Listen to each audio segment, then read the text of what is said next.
İstilat çizsin.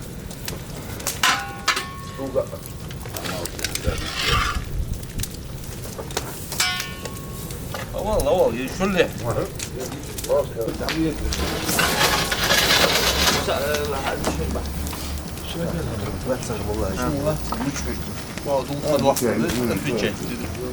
Да, давай.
Ja, maar dat is het.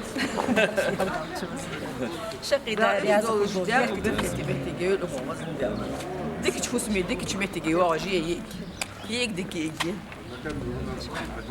يا دوت بوتي تخالي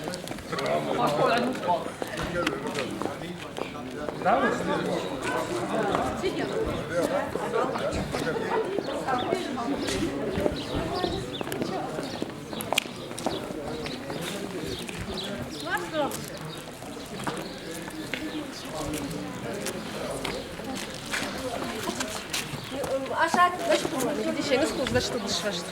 Hayır, dikkat Elin de rahmetli kayısının diye. Başta bu rahmetli. Dikiyoruz.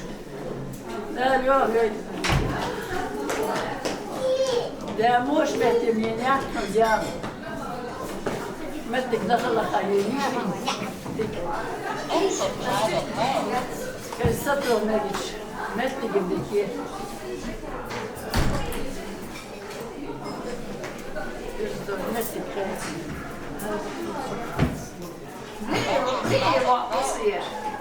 Dükkan bu, iman bu. Da berketi nusret. Wanda somat. يا قنجان تجارة Yani normalden de ki.